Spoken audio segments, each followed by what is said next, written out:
I don't know. Have you been in direct contact with a higher power through your experiences? Yes, on psychedelics, I've particularly on ayahuasca, I have felt the presence of the entity that I call Mother Ayahuasca.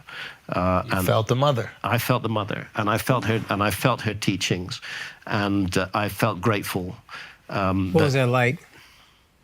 In the most compelling case, she took the form of an enormous serpent who wrapped herself around my body. Serpents always coming back to They're serpents. always coming back. And Mother Ayahuasca often takes the form of a serpent, sometimes takes the form of a jaguar, sometimes takes, not the motor car, the puma, and sometimes takes the form of a human being. Was there any fear? The message was, no, I didn't feel fear. I felt serpent enormously, was wrapping around? No, I felt enormously comforted. And again, I got a message that I've had many times, is that you won't be good at giving love to others if you don't love yourself, if you're constantly hating yourself. And I've gone through long periods of my life where I have felt very negative about myself. So that, that was a positive experience for me. I would say every experience I've had with ayahuasca has been positive, even the most challenging ones. Yeah, what was the terrifying toughest? The toughest experience I hesitate to share this. In ayahuasca group, when you're drinking with, say, a dozen other people, there becomes an element of telepathy or communication that can take place. And it happened that I was in one group where it turned out later, we got the facts later, that was one individual who shouldn't have been there. In ayahuasca, there's a tendency for you to lower your barriers. Your heart opens. You're very vulnerable to other people. And unfortunately, and this is a phenomenon that I would warn anybody of who's drinking ayahuasca in the West today, or anywhere as a matter of fact, is that there are people who are using that vulnerability to gain psychic advantage over you. And it was the feeling, first of all, it happened to my wife, Santha, who was beside me, and then it happened to me, of an individual trying to enter our heads and take control of us. And we learned more about him the following day, and it turned out he'd been there the year before and had done exactly the same thing. We didn't know that at the time. He seemed to have developed some sort of psychic power. And when we questioned him about it, he said, I'm this basement shaman.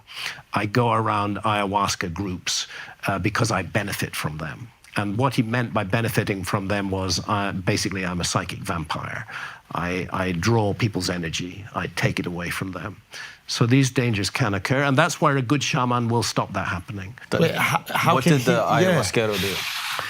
In this case, he did not do anything. It was most unhelpful. But I think he's learned greatly from that experience. But how does the ayahuasquero know that is happening? Well, that's something where you have to tell them. And in this case, my wife Santha did tell the ayahuasquero, but he did not. He said, this person is trying to enter my mind. Yeah, They're trying to take from me. Yeah. And there's a natural tendency to assume you're making that up as well. And you're lucid in that moment. You're lucid enough to describe what's happening. Yes. You can often be lucid during an ayahuasca journey. You're speaking English to that person. Yeah, you can be. And the person who is entering the mind, is he sitting in another area? Is he hovering over He was you? on a bed, not a bed, a mat on the floor, just 2 or 3 people away from us.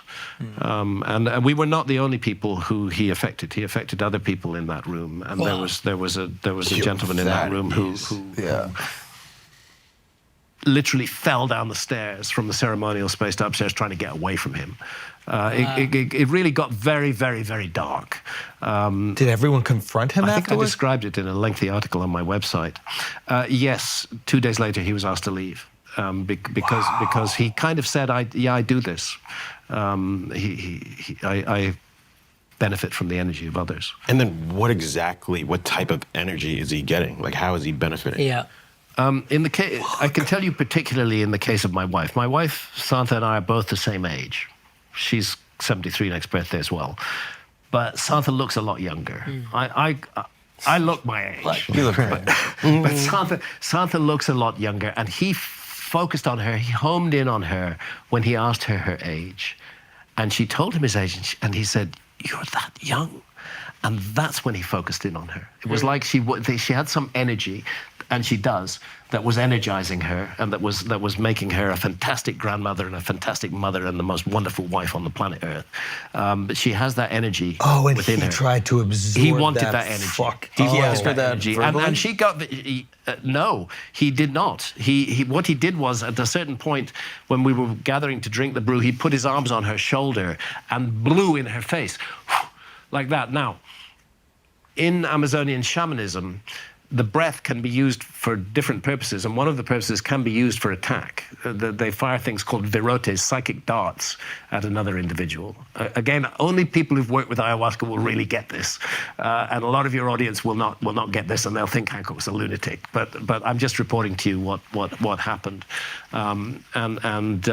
Not only was she psychically damaged by this attack, but she also became physically ill after the attack. Wow. She developed shingles. She still has shingles as a result of that, would crop up again and again on her back in exactly the place that one of his hands touched her.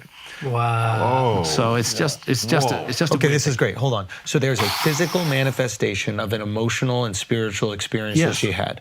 So if that can happen within your body, why can it not happen within anybody else's body? Why can it not happen outside of our bodies? Well, I think it depends. I think it depends on how much you've lowered your guard. We're all on guard, you know. We all defend ourselves psychically as well as physically.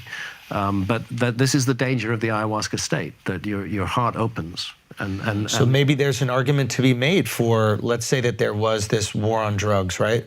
Maybe they saw it as something that was too vulnerable to be handed out to the masses without a way to, if we're giving them the best case scenario. Sure. Yeah.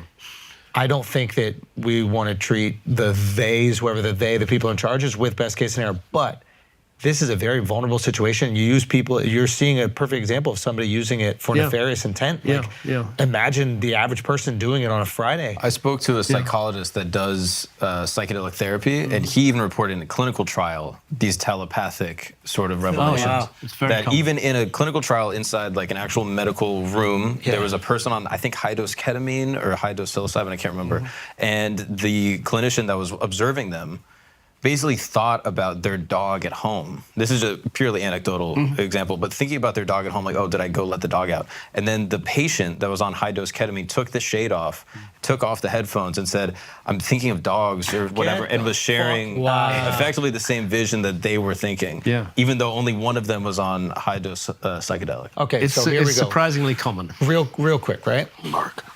How do we build the pyramids? How do you organize 20,000 people, 30,000 people to be all on the same page and deliver the blocks in the exact same ways and cut them in the exact same shapes and, well, maybe not the exact same shapes, but to certain specifications? And You end up with this perfect thing that weighs 6 million tons and is almost perfectly oriented to true north and is 481 feet high, you know, and contains 2.5 million individual blocks of stone. And the slightest tweak or the slightest miscalculation can turn the entire thing off, and it won't even be able to stand You on end up in itself. a corkscrew instead of a pyramid if you make the slightest error down at the base. If you could find a way to, I don't want to even say manipulate, but access that sort of telepathic ability, it's just a better communication tool for a project of this size.